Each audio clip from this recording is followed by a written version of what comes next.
बोलिए भारत माता की, भारत माता की, छत्तीसगढ़ महतारी की, छत्तीसगढ़ महतारी की, सरस्वती माता की, सरस्वती माता की।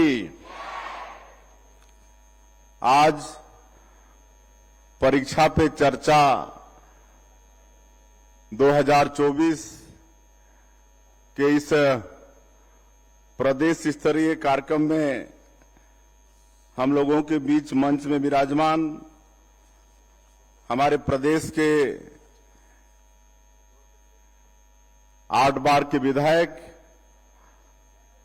और स्कूल शिक्षा मंत्री आदरणीय श्री बृजमोहन अग्रवाल जी, मंच में विराजमान हमारे विधायकगण श्री पुरंदर मिश्रा जी, अनुज शर्मा जी, गुरु खुशवंत साहेब जी, स्कूल शिक्षा विभाग के सचिव श्री प्रदेशी जी, स्कूल शिक्षा विभाग के सभी अधिकारीगण, राष्ट्र के निर्माता सभी शिक्षकवृंद और देश के भविष्य प्यारे स्कूली भाई और बहनों और मीडिया के मित्रों, आप सभी को स्कूल पे चर्चा इसकी बहुत बहुत बधाई, शुभकामनाएं।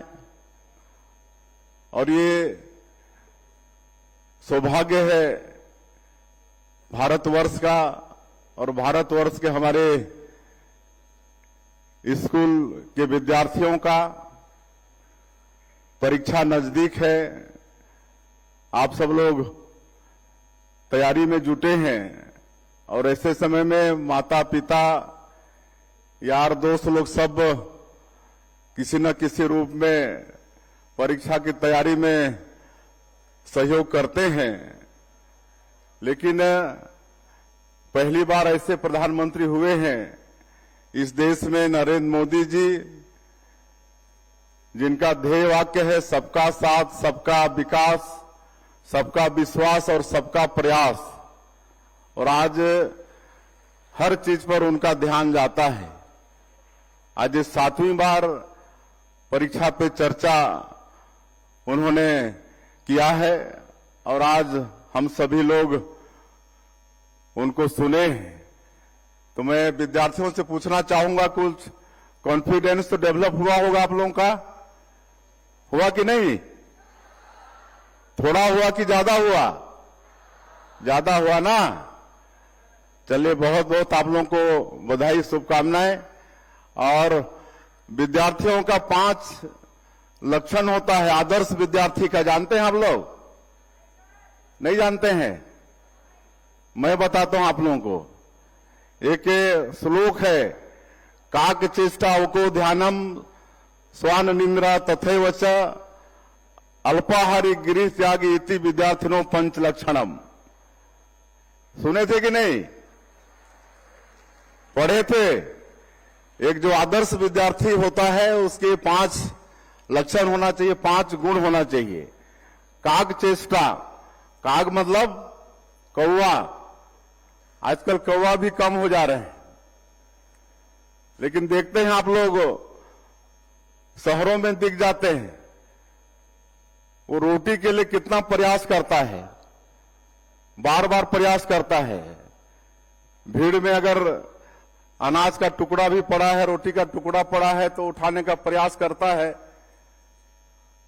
और भीड़ देकर फिर उड़ जाता है, लेकिन बार बार प्रयास करके आखिर हासिल कर लेता है। तो एक आदर्श विद्यार्थी का ये लक्षण होना चाहिए शिक्षा प्राप्त करने के लिए। कौवे जैसा, काक चेष्टा, कौवे जैसा चेष्टा प्रयास। काक चेष्टा वको ध्यानम, वक माने क्या होता है? बगुला। और बगुला अपना चारा के लिए पानी के किनारे, तालाब, नदी नाला के किनारे बैठा रहता है कि कब मछली दिख जाए, कब मेंढक दिख जाए, और दिखता है तो तुरंत चोट से पकड़ लेता है। तो उस तरह से एक आदर्श विद्यार्थी का लक्षण होना चाहिए शिक्षा प्राप्त करने के लिए। उको ध्यानम स्वान निंद्रा, स्वान का मतलब क्या होता है? कुत्ता। कुत्ता कभी गहरी नींद नहीं सोता है। एक छिपकली भी बगल से गुजरेगा तो तुरंत उठ जाता है। तो उसी तरह से बहुत गहरी नींद में भी बच्चों को नहीं रहना चाहिए, कुत्ते जैसा निंद्रा होनी चाहिए। काकचेष्टा को ध्यानम स्वान निंद्रा तथैव च अल्पाहारी, कम खाना चाहिए, संतुलित खाना चाहिए, ताकि मतलब नींद मत आए और पढ़ाई में मन लगे। और गृह त्यागी मतलब घर छोड़ना भी पड़ता है। आजकल तो बड़े बड़े छोटे छोटे बच्चे भी एकदम सवेरे ही बस में दूर दूर स्कूल चले जाते हैं।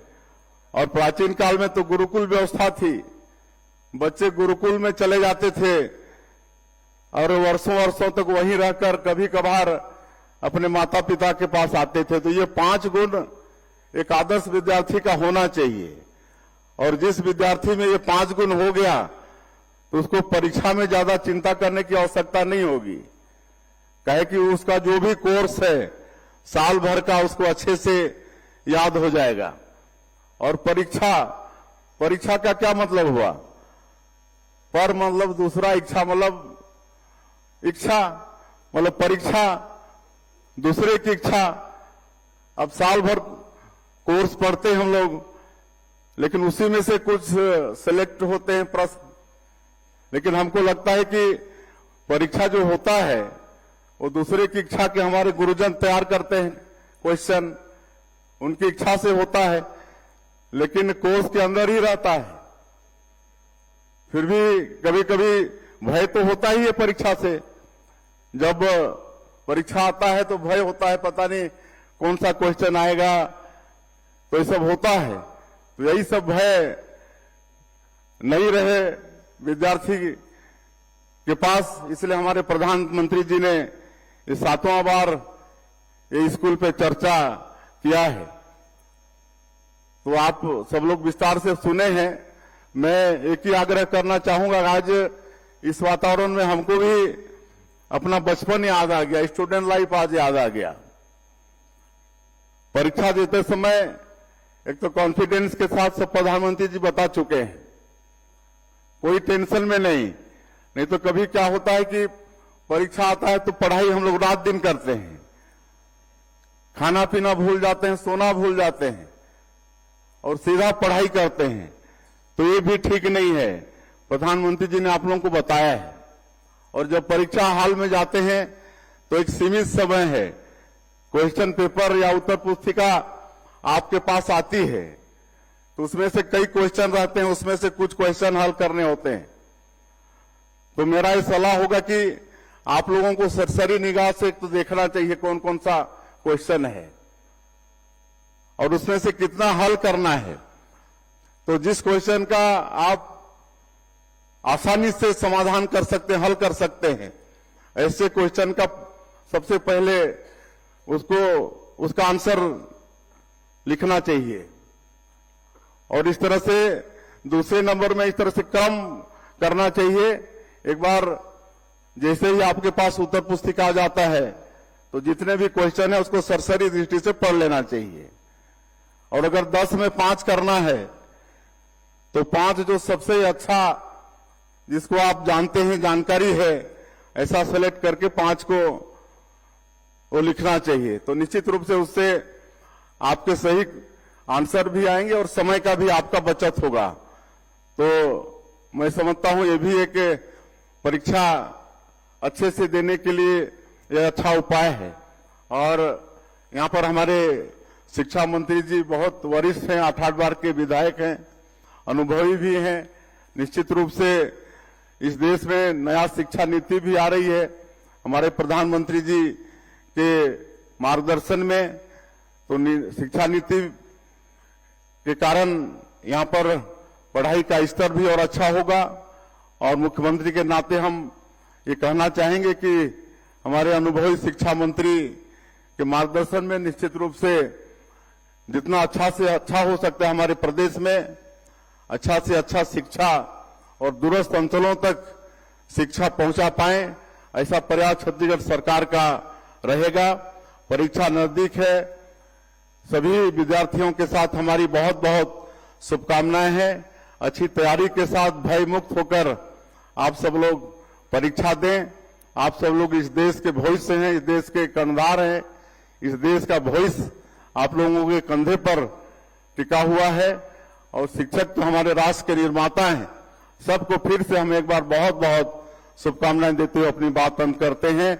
जय हिंद, जय छत्तीसगढ़।